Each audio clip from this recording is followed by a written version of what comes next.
नमस्ते, मैं उज्ज्वला महाराष्ट्र पूना से। हमारे रोज़ के बिजी लाइफ में हम सभी कुछ सुकून के पल ढूंढते हैं। हर किसी का रिलैक्स होने का अलग अलग तरीका रहता है। कोई मूवी देखता है, कोई छोटी सी पिकनिक करता है, कोई दोस्तों को मिलता है, तो कोई फ़ोन पर व्हाट्सएप पर उनके साथ बातें करता है, कोई बुक्स भी पढ़ लेता है। आज ऐसे ही एक तरीके के बारे में हम बात करेंगे और वो है गार्डनिंग। गार्डनिंग रिलैक्स होने का आसान तरीका तो है ही, और हर कोई अपने घर में कम से कम एक पौधा तो ज़रूर लगाना चाहता है। घर में पौधा लगाना या फिर फिश टैंक होना, ये चीज़ें हमारे माइंड को फ्रेश कर देती हैं। देखिए, हम कौन से भी टेंशन में हो या किसी भी सोच में डूबे हो, और अगर हम घर में मौजूद अपने पौधे के पास जाते हैं तो हमारे मन में चल रहे विचारों से हम कुछ देर के लिए डिस्ट्रैक्ट हो जाते हैं। हमारा माइंड अलग चीज़ें सोचने लगता है, उससे हमें फ्रेशनेस महसूस होता है। तो घर पर पौधे लगाना अच्छी बात होती है, जिससे घर में ग्रीनरी भी आती है और हम फ्रेश भी रहते हैं। मगर कई लोगों का मानना है कि गार्डन बनाने में, पौधे लगाने में बहुत खर्च आता है, इसलिए वो सब इन सब बातों को टाल देते हैं। तो आज मैं आपको घर पर ही मौजूद चीज़ों से अपना गार्डन आप कैसे बना सकते हो, ये शेयर करने वाली हूँ। मगर सबसे पहले मैं आपको बताना चाहती हूँ, मेरे इस वीडियो को पूरा देखिएगा और लाइक भी ज़रूर कीजिएगा। मेरे चैनल को सब्सक्राइब कीजिएगा और साथ में दिया हुआ बेल बटन को भी दबाइएगा, जिससे मेरे नए वीडियो के नोटिफिकेशन आप तक पहुँच सके। तो चलिए शुरुआत करते हैं। तो गार्डन में पौधे लगाने के लिए सबसे ज़रूरी चीज़ होती है गमले। मगर देखिए, गमले के बजाय अगर हम घर के ही प्लास्टिक के अनयूज डिब्बे, तेल के कैन या फिर ऐसे वेस्ट डिब्बे, ये पानी की बॉटल है, उसको मैंने काट के ये DIY बनाया है। ऐसे छोटे बड़े मटके, ये ऐसा कोई भी आइसक्रीम या स्वीट के लिए आता है वो, ये ऐसी चीज़ों का हम यूज़ कर सकते हैं। इसके साथ साथ हम थैलों का भी यूज़ कर सकते हैं। ये ऐसे वॉशिंग पाउडर के साथ में आने वाले ये 1 किलो के थैले, या फिर ऐसे 5 किलो के राइस के आटे के थैले, इनका भी इस्तेमाल हम गमले के तौर पर कर सकते हैं।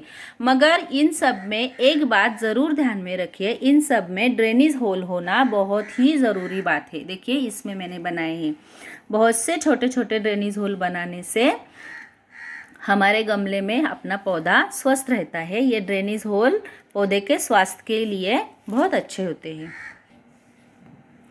इसके बाद बारी आती है इन ड्रेनेज होल को ढकने की।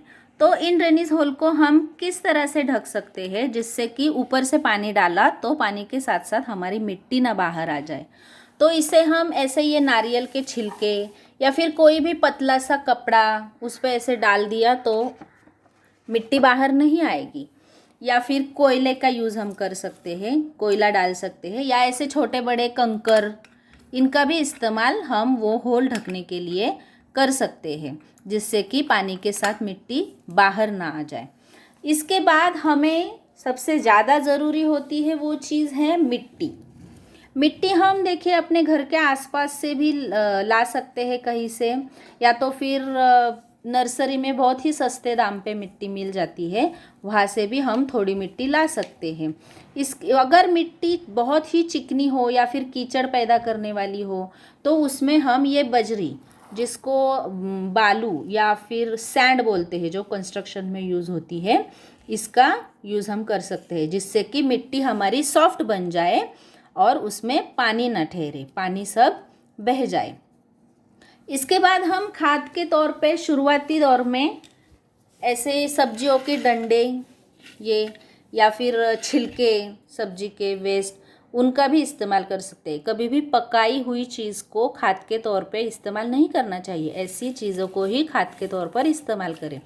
तो नीचे ड्रेनेज होल के ऊपर नारियल के छिलके डाल के उस पर एक मिट्टी लेयर की, और फिर उसके बाद एक लेयर मिट्टी का, और फिर उसके बाद इसका एक लेयर बनाए और गमले में या फिर प्लास्टिक के बॉटल में फिर से मिट्टी डाल के दबा दबा के मिट्टी बिठानी चाहिए। तो ऐसा हो गया हमारे फ्री का गमला तैयार। अब हम बात करेंगे पेस्टिसाइड या फिर फंगिसाइड की। तो हमारे घर पर हल्दी तो होती है, हल्दी या फिर ये दालचीनी की पाउडर है, इसका इस्तेमाल हम फंजीसाइड के तौर पे कर सकते हैं। इसे अगर चम्मच भर ऐसे मिट्टी में छिड़क दिया तो मिट्टी में जो कीड़े होते हैं उससे हमारे पौधे को कोई नुकसान नहीं होता है। इसके बाद हम पेस्टिसाइड के तौर पे गोमूत्र का भी इस्तेमाल कर सकते हैं या फिर नीम ऑयल का भी इस्तेमाल कर सकते हैं। ये किसी भी मेडिकल शॉप में बहुत सस्ते दाम में मिलता है। तो इनका स्प्रे हम गमलों पे कर सकते हैं और इसे हम फंजीसाइड के तौर पे मिट्टी में छिड़क सकते हैं। इसके बाद अगर टूल की ज़रूरत पड़े तो टूल के लिए हम ऐसे खुरपी के लिए, गुड़ाई करने के लिए ऐसे फोर्क का इस्तेमाल कर सकते हैं। पौधे की कटिंग वगैरह चाहिए तो कैंची का इस्तेमाल कर सकते हैं।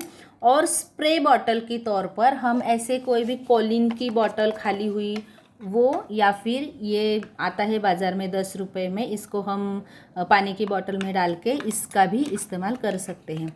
तो ये हमारा सेटअप तैयार हो जाएगा। तो घर के ही चीज़ों से हम अपने गार्डन का सेटअप बना रहे हैं। ये सब सेटअप होने के बाद अब बारी आती है मेन चीज़ की, और वो है बीज या फिर पौधे। तो बीज हम घर की चीज़ों से आसानी से पा सकते हैं।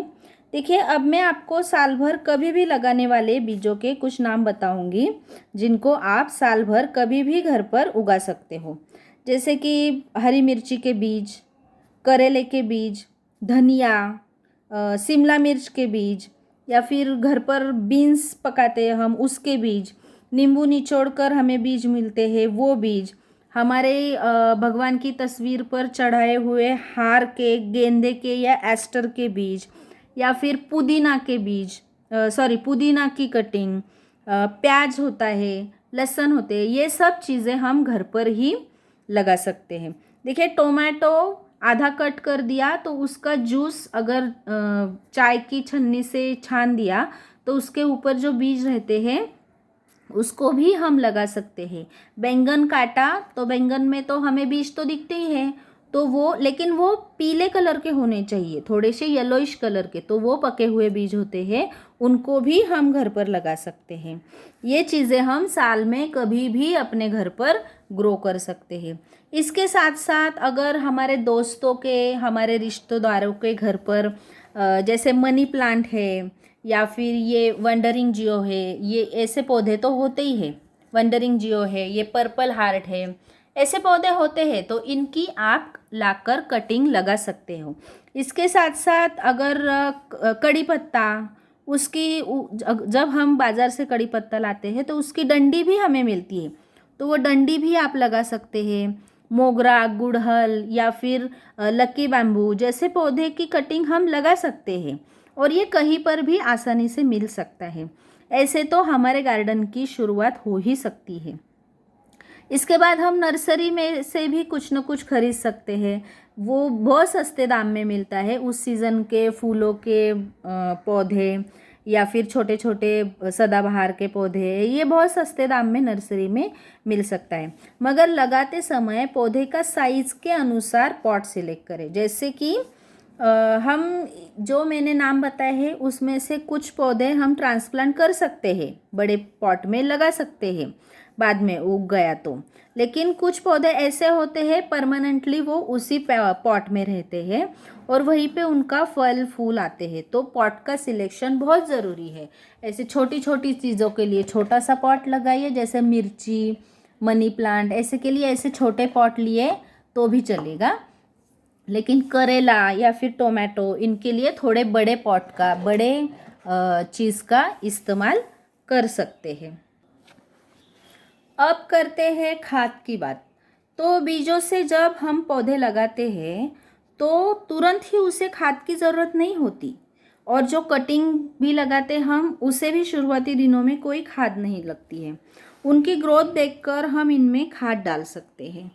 जैसे पौधे जितने बड़े हो जाए, ऐसे इतने इतने बड़ा हो जाए पौधा, तो उसमें थोड़ी मात्रा में लिक्विड खाद हम दे सकते हैं, या फिर कटिंग लगाई तो उसकी ग्रोथ देखकर हम उसमें लिक्विड खाद का यूज़ कर सकते हैं।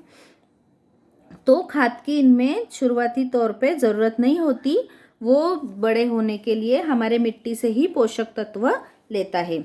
और सब्जी के छिलके, ये जो हमने डंडियाँ वगैरह डाली है, वो भी तो खाद का ही काम करती है ना। तो बाद में हम अपने घर पर बनाए हुए लिक्विड खाद का यूज़ कर सकते हैं। लिक्विड खाद की वीडियो में डिस्क्रिप्शन बॉक्स में दे दूँगी, आप उसे भी देख लीजिएगा। सीज़न के अनुसार जो फल फूल लगते हैं उनकी जानकारी हम अपने गार्डनर दोस्त को पूछ सकते हैं, या फिर आप मुझे भी कमेंट में पूछिए, मैं ज़रूर आपको कौन से सीज़न में कौन सा सीड लगता है ये सब कुछ बताऊंगी। तो दोस्तों, है ना आसान, बिना कुछ पैसे खर्च किए हम घर पर ही सब्जी वाले फूलों वाले पौधों को लगा सकते हैं। तो कैसे लगा आपको ये मेरा वीडियो, ज़रूर कमेंट कीजिएगा और लाइक करना ना भूलिएगा। और अगर आप नए हो तो मेरे चैनल को ज़रूर सब्सक्राइब कीजिएगा और बेल बटन भी ज़रूर दबाइएगा। Thank you.